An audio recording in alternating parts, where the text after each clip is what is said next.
program features keynote presentations, thematic sessions, Q&A sessions, as well as the results of a survey launched ahead of this event will be presented as well.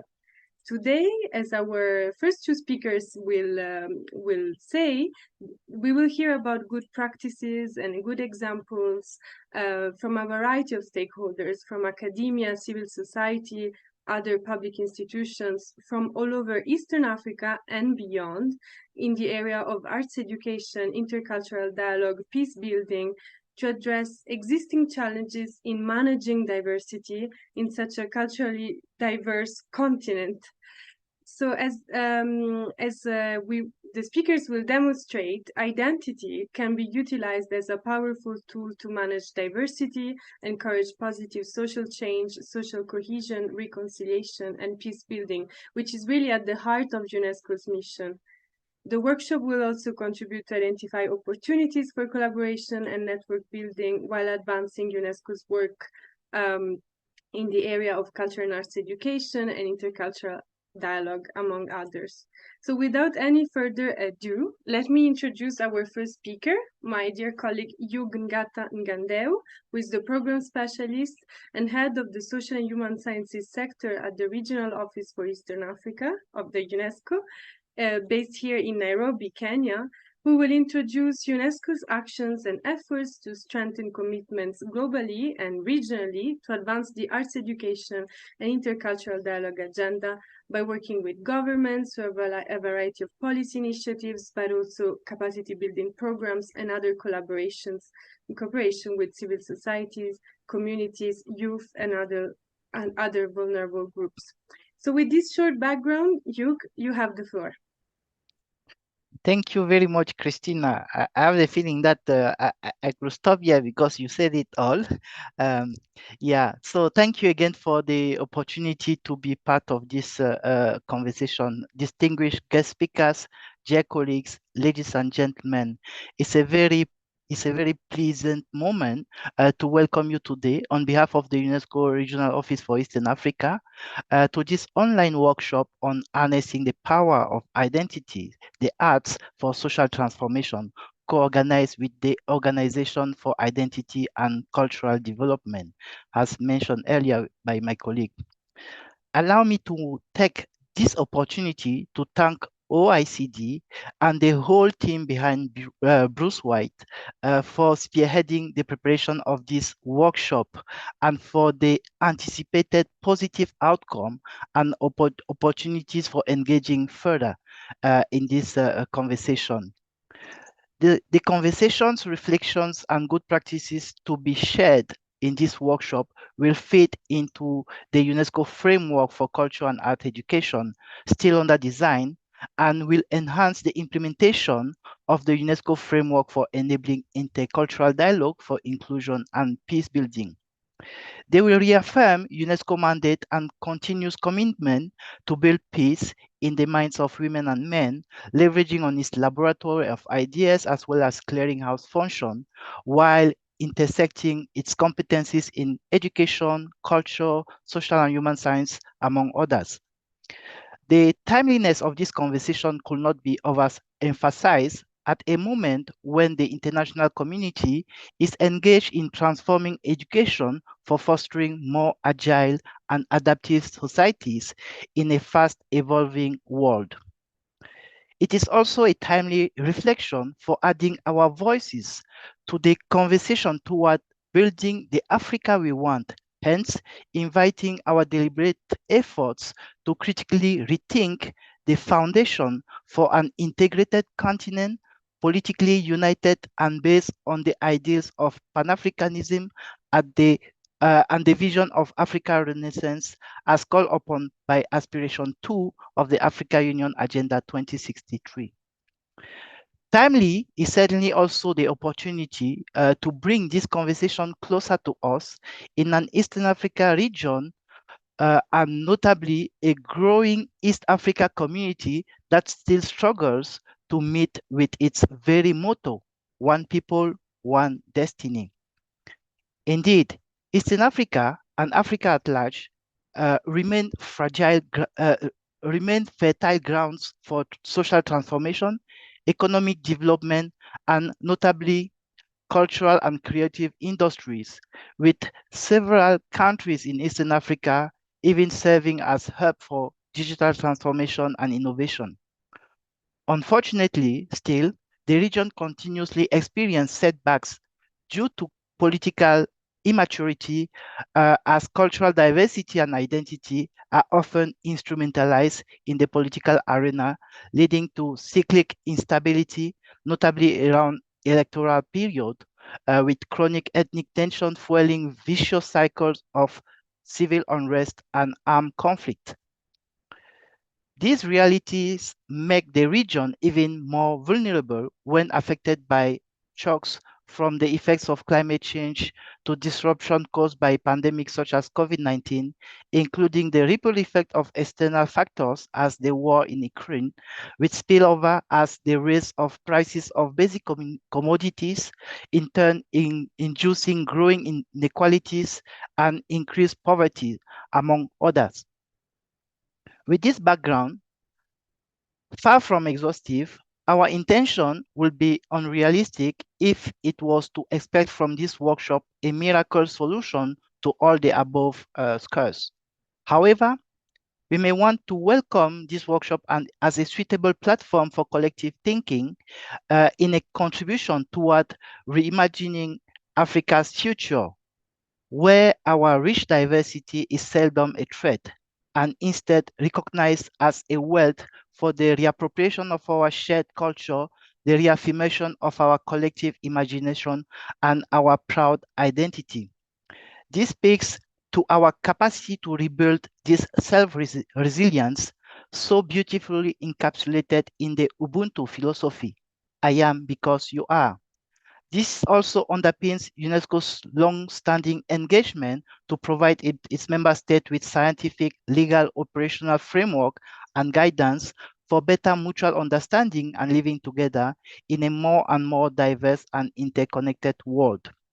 In this regard, UNESCO's work on race and culture in the 50s, on history and culture, or even the UNESCO Declaration on Race and Racial Prejudice in the 1970s are foundational and remain relevant to tackle current global and regional challenges regarding rising discriminations, xenophobia, and intolerance, violent extremism, as well as divisive political discourse nurturing the same. Similarly, standard-setting instruments adopted by UNESCO in the field of culture contribute to harness the power of heritage, to value, protect, and promote cultural diversity, and to recognize and uphold the equal contribution of different people, cultures, and civilization to our common humanity. The same goes with spaces created by UNESCO for the advancement of dialogue among civilization, including through intercultural projects such as the Roots of Dialogue, general and regional histories, and framework for engagement as international years and decades led by UNESCO on culture of peace or on the rapprochement of culture, just to mention a few. Allow me to zoom in at this point and bringing to the front the general history of Africa, one of the monumental accomplishments of UNESCO in support of its member states who had just acceded independence. This 8-volume collection, now being enriched with 3 additional volumes, was a specific request from African leaders in their quest to claiming back a history and identity of their people, freed from colonial bias, so to rethink their being in the world, rooted in a Pan-Africanist vision inspired by the very architects of Africa's liberation and independence. We certainly need to harness more from this unique resource, which is already recognized by African Union as strategic to achieve the African Renaissance called for by the African Union Agenda 2063. Integration of the general issue of Africa into school curriculum for its pedagogical use, a process that Kenya is championing, becomes a natural path to advocate for in every single Africa state and beyond. The use of this resource to challenge the narrative about Africa through arts, audiovisual production, and through other creative dissemination and awareness raising tools is also welcome. Mentioning the general issue of Africa is also available in Kiswahili offers a good transition to outlining how central languages are for understanding and identity building, both individually and collectively.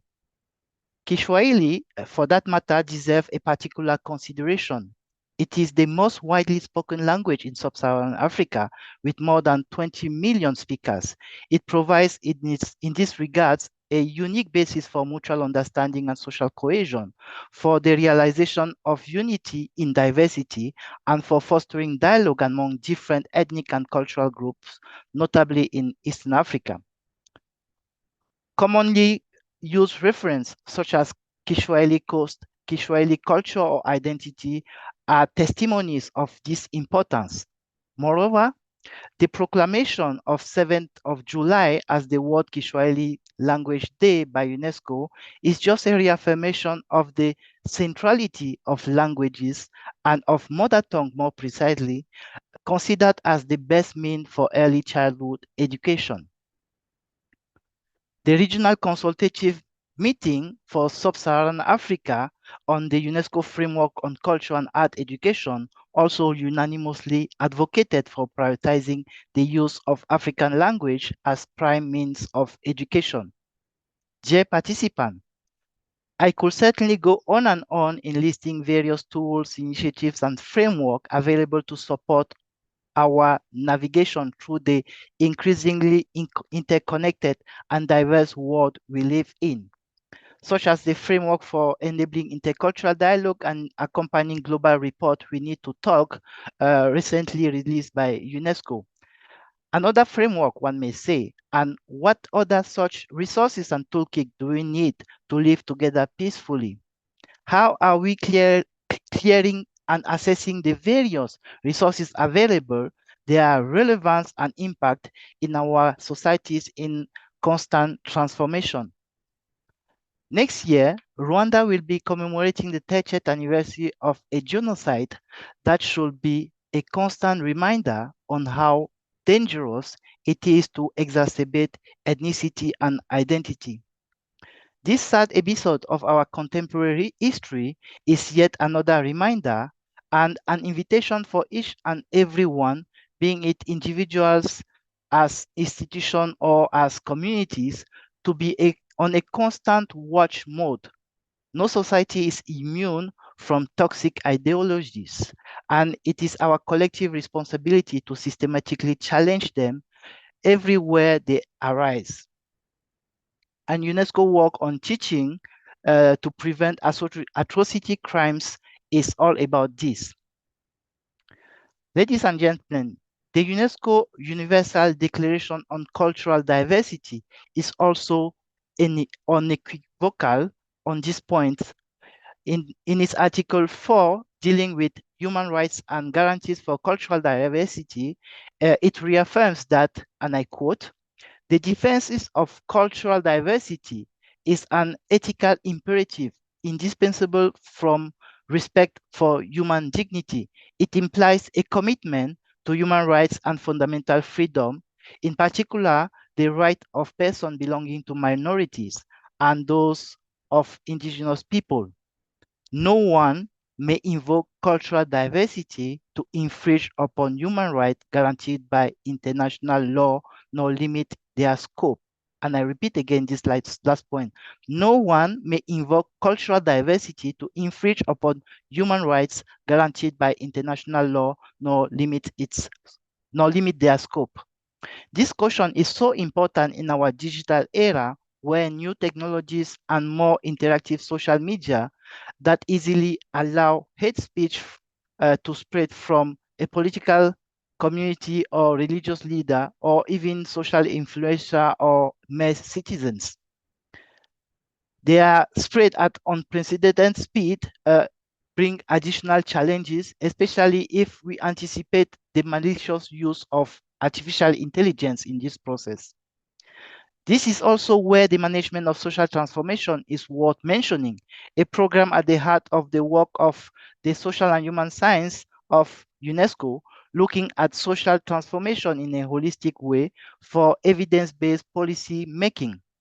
And I made it a must to mention this most program to recognize and salute once more our keynote speaker, Mr. Pierre Sané, who happens to be one of the architect and engineer behind this program that remains central to UNESCO work. Ladies and gentlemen, with those remarks, I would like to sincerely welcome you all and to express sincere thanks and appreciation from UNESCO for the time taken in joining us today, acknowledging once more our keynote speakers, Mr. Pierre Sané and Dala Derdov, that will join us later today, who will be properly introduced in due course. Your contribution will instill the laboratory of idea and clearinghouse function of UNESCO, as I said earlier. The expertise and interdisciplinary perspective you bring from academia, practitioners, civil society organization, the knowledge and insight you will share, the good practices and recommendations you will provide will inform our capacity to operationalize the future framework on culture and art education, still in the design, as I also echoed, together with its practitioner toolkit. In concluding, allow me to reiterate UNESCO's commitment to foster peace and sustainable development consistent with the organization's two global priorities, Africa and gender equality, while aligning with the AU Vision 2063 and its Aspiration 6, which calls for, and I quote, an Africa with a strong cultural identity, common heritage, shared values, and ethics. I am confident that our discussion will be productive and allow the identification of key priorities and challenges we need to address for culture and art education, intercultural dialogue, and peace building, which will be reflected as specific, thematic, and strategic recommendation in the new toolkit as we ensure to leave no one behind. This is in line with our commitment to the achievement of the Sustainable Development Goal, and for the matter of our conversation, maybe echoing more precisely SDG 4 and 16. As we celebrate this year the 75th anniversary of the Universal Declaration of Human Rights, allow me to end my remarks by connecting that celebration with our conversation today and to quote for that purpose Article 5 of the Universal Declaration on Cultural Diversity, which upholds cultural rights as an enabling environment for cultural diversity. And I quote, cultural rights are an integral part of human rights, which are universal, indivisible, and interdependent. The flourishing of creative diversity requires the full implementation of cultural rights as defined in Article 27 of the Universal Declaration of Human Rights and in Articles 13 and 15 of the International Covenant on Economic, Social, and Cultural Rights. All persons have therefore the right to express themselves and to create and disseminate their work in the language of their choice, and particularly in their mother tongue. All persons are entitled to quality education and training that fully respect their cultural identity. All persons have the right to practice in their cultural life of their choice and conduct their own cultural practices subject to respect of human rights and fundamental freedoms. End of quote. With this, I wish us all fruitful deliberation. Asante ni sana. Thank you very much, Hugue, for your insightful presentation and all the relevant points that you raised. It's not an easy task to deliver all work and mission of UNESCO in this area in a few minutes. So because I'm very well aware of time, let me give the floor to our next speaker of this welcoming session, Bruce White, Director of the OECD. So let me take this opportunity to really thank Bruce and all his team for their leadership and conceptualization of this workshop, as well as its really practical organization, together with all colleagues here at the UNESCO Regional Office for Eastern Africa. So he will lead us through the objectives and structure of the workshop, and as well as explain what we want to achieve through it, presenting the thematic concepts and the rationale behind its inception. So thank you, Bruce, you have the floor. Thank you, Cristina, and very warm greetings and welcome to all of our participants and contributors. Thank you, Hugue, for that fantastically broad and detailed opening, which really contextualizes UNESCO's work. We're really looking forward to a stimulating session, as Hugue mentioned, and the contributions of so many of you have already been so valuable. So many of you have filled out the survey that we'll be reporting on in the session 3 of today, in not too long from now. For now, on behalf of the OECD, let me express our sincerest gratitude to UNESCO East Africa for supporting this workshop. It's just been wonderful to engage in the many stimulating discussions that have led to this becoming a reality.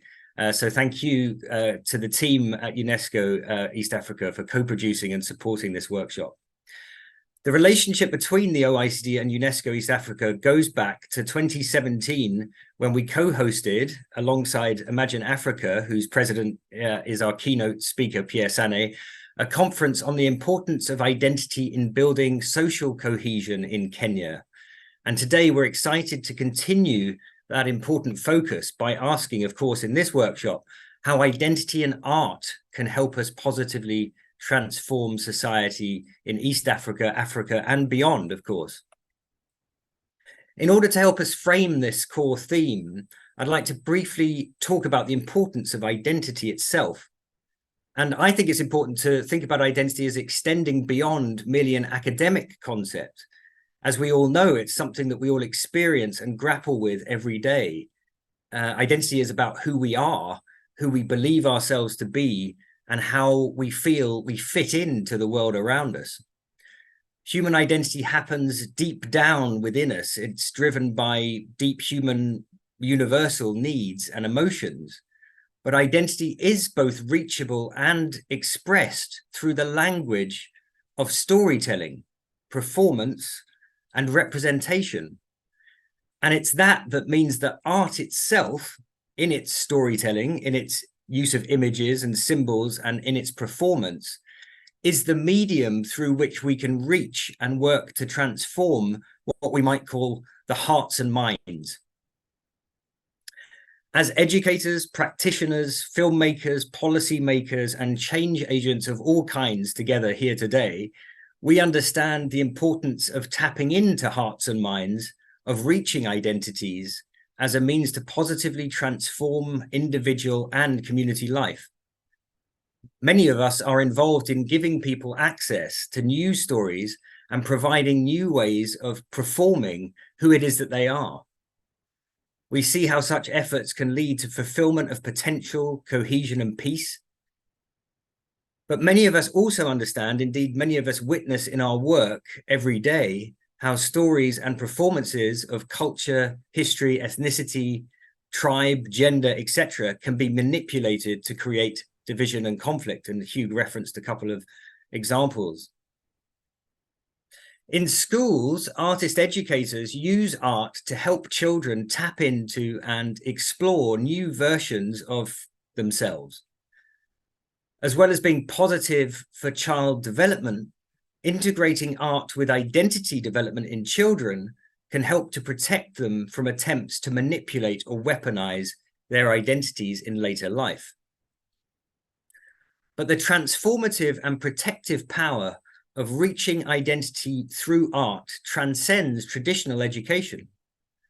As our survey results and contributors here today will demonstrate, such practices extend to a wide range of sectors: conflict transformation, counter-extremism, counter-terrorism, community development, inequalities of all kinds, social and economic, social work, political and cultural polarization, minorities, discrimination against minorities, refugees, and a whole range of programming by civil society, government, and international organizations.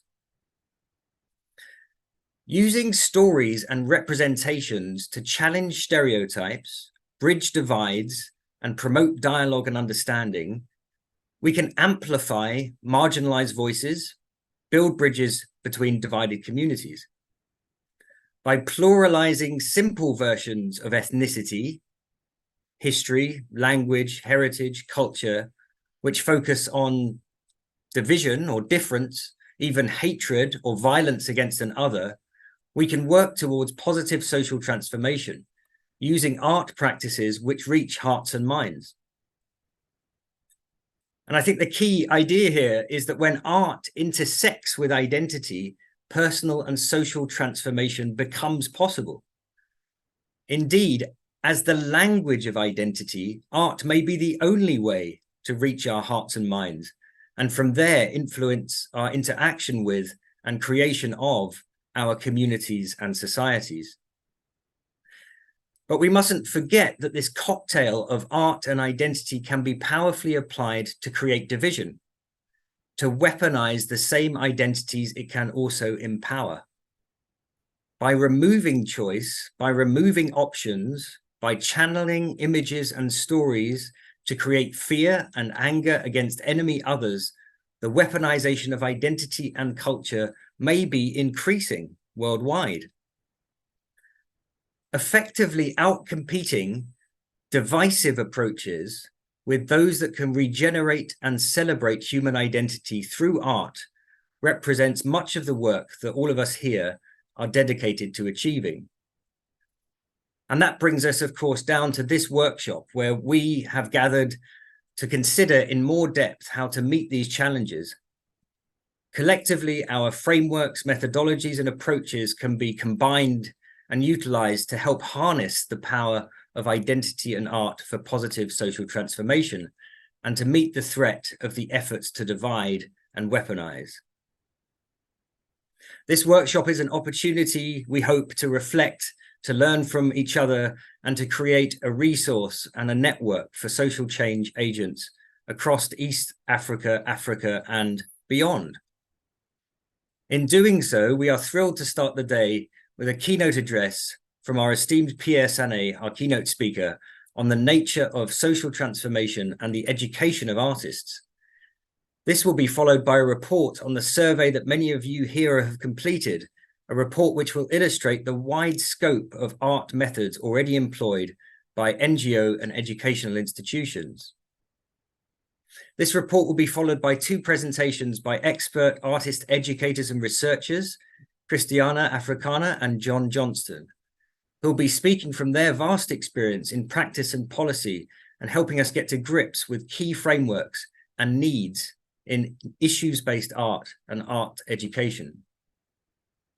In the session following this, we are then to be treated to 2 film screenings, Meet and the Kakuma Festival, with filmmaker introductions and Q&As.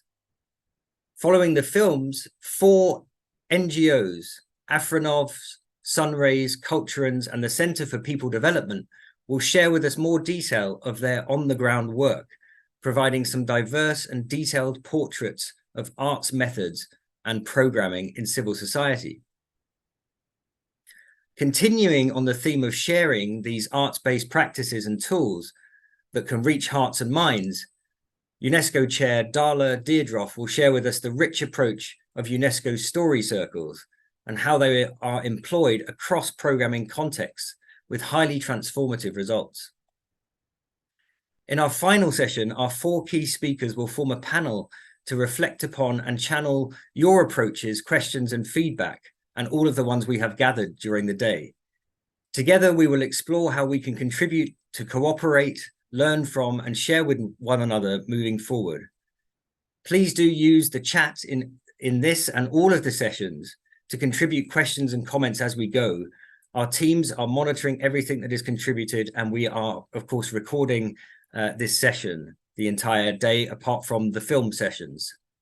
I've already seen some questions about getting access to this. We will be sharing with the network all of the resources that are shared in the workshop today. So for now, I will get out of the way of the good work of sharing this information. A very warm welcome again. Thank you to all of our contributors. And back to you, Cristina. Thank you very much, Bruce, for your brilliant presentation and also noting the history of cooperation between our organizations. You raised some very important points that give us a lot of food for thought.